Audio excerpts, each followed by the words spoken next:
UP police भर्ती board के बारे में सुना होगा। तो यूपी पुलिस भर्ती बोर्ड की जब बात की जाए तो उसी के माध्यम से ये एक नोटिफिकेशन निकाला गया है किसको लेकर के। तो आप देख सकते हैं उत्तर प्रदेश सरकार, उत्तर प्रदेश पुलिस भर्ती बोर्ड प्रोन्नति, अगर इसकी बात की जाए तो ये नोटिस निकाली गई थी 28 सितंबर 2022 को। मतलब आप कह सकते हो कि क्रम के रूप में अगर इसकी बात की जाए तो आज ही की नोटिस है। और इसके अनुसार अगर देखा जाए तो उत्तर प्रदेश पुलिस में आरक्षी नागरिक पुलिस और जो नागरिक पुलिस के संदर्भ में खिलाड़ी वर्ग से संबंधित लोग होते हैं उनके भर्ती की बात की गई है 2022 के संदर्भ में। मतलब सीधी अगर बात की जाए तो आप कह सकते हो कि 2022 के खिलाड़ी पदों के लिए जो उत्तर प्रदेश पुलिस में आरक्षी नागरिक पुलिस होते हैं उनकी भर्ती वगैरह को यहाँ पे संदर्भित किया गया है। अगर इसकी बात की जाए तो इसके लिए जो पूरे यहाँ पे वैकेंसी वगैरह निकाली गई है तो कह सकते हो कि खिलाड़ी कोटे से 534 पदों पर क्या होगा, यह भर्ती आपका निकाला गया है। और इस भर्ती की जब बात की जाए तो उसमें आप देख सकते हैं पुरुष खिलाड़ी जो हैं, जो विभिन्न प्रकार के खेल खेलने वाले लोग हैं, जैसे water sport 42, volleyball 10, basketball 13, handball 12, kabaddi 10, football 20, tennis 4, badminton 6, कास्कडी अगर जिसकी बात की जाए तो ये 20, हॉकी के 20, तीरंदाजी के 12, जिम्नास्टिक के आपके 12, भारोत्तोलन के 10 और बुसू के 9, जूडो के 10, बॉक्सिंग के 11, एथलीट के 57 और इस तरीके से आप कह सकते हो कुल मिला के कितने हैं 335 ये पुरुषों की है। और इसी आधार पे आपकी महिलाओं की कुल निकाली गई हैं सीटें महिलाओं के लिए 199। तो कह सकते हो पुरुषों के अलग और महिलाओं के अलग अलग आपकी सीटें निकाली गई हैं। अगर आप इस संदर्भ में कहीं ना कहीं योग्यता रखते हैं, मतलब खिलाड़ी हैं और चीजों के संदर्भ में आपके पास, चूंकि आप लोग जानते हैं खिलाड़ियों के संदर्भ में आपके विभिन्न प्रकार के प्रमाण पत्र वगैरह बनते हैं और उन्हीं प्रमाण पत्रों को आधारित करते हुए ये वैकेंसी वगैरह आपके भरे जाते हैं।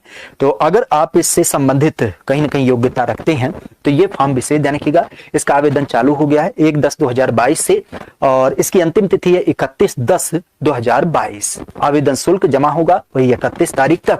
आवेदन शुल्क की जब बात की तो वह 400 रुपया जो कि पूर्व में आपका लिया जाता था। और बहुत सारी चीजों की जब बात की जाए तो इन सारी चीजों को लिए खास करके यहाँ पे ध्यान रखिएगा। अब एक चीज और यहाँ पे ध्यान रखिएगा कि ये जो वैकेंसी है ये केवल यूपी के लिए नहीं, कह सकते हो पूरे भारत के अभ्यर्थी इसमें डाल सकते हैं। तो ऐसा नहीं कि अगर जो आप दूसरे क्लास मतलब दूसरे राज्य से हैं तो उस कंडीशन में आप नहीं डाल पाएंगे। सबसे बड़ी बात ध्यान रखिएगा यहाँ पे केवल 12वीं परीक्षा आपके उत्तीर्ण होनी चाहिए। कितना 12वीं परीक्षा आप अगर जो उत्तीर्ण करते हैं तो उस कंडीशन में आप इस परीक्षा में शामिल हो सकते हैं। बाकी कोई ऐसा इशू नहीं है और कोई अगर जो इशू है तो उसे आप थोड़ा सा देख सकते हैं।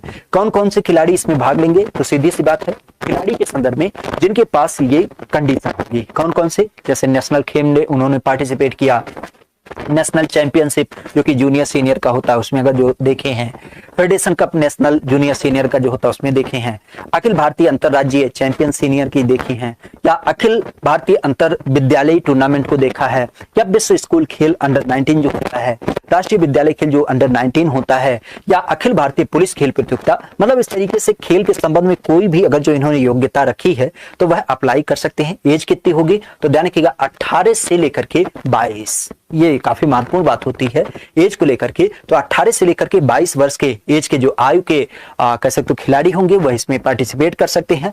हाँ, एक चीज जरूर है कि यहाँ पे कह सकते हो कि आरक्षी पद के लिए 2 वर्ष और अधिकतम 5 वर्ष की क्या की गई है, जो खिलाड़ी होते हैं उनके संबंध में छूट वगैरह का भी प्रावधान किया गया है और ये उनको दिया जाएगा जो अलग अलग आधार पे आपको देखने को मिलेंगे। ठीक है, बाकी कोई ऐसा इशू ना है। हाँ, यहाँ ध्यान रखिएगा विवाह वगैरह को लेकर के तो कुछ अलग अलग पहलू आपके दिए गए हैं, तो उसे एक बार आप क्या करिएगा नोटिफिकेशन को पढ़ करके समझ लीजिएगा। बाकी कोई ऐसा इशू नहीं होगा। खेल की जब बात करते हैं तो उस कंडीशन में क्या होगा, खेल के अलग अलग आधार होंगे और इसी आधार पर आपकी वैकेंसी वगैरह निकाली जाएगी। चूंकि आप भी जानते हैं ये जो पेपर वगैरह का क्रम होता है, अंक जो दिए जाते हैं वो इस आधार पे होंगे। 100 अंकों का पूरा परीक्षण लिया जाएगा जिसमें खेल के लिए 80 अंक निर्धारित किए गए हैं और खेल के प्रमाण पत्रों के लिए 20 अंक। कुल मिला के आपका क्या होगा 100 अंक इस आधार पे आपके दिए जाएंगे। ठीक है, बाकी अगर जो कोई इशू होता है तो उसे एक बार नोटिफिकेशन को पढ़ेंगे तो आपको सारी जानकारी पूरी तरीके से मिल जाएगी।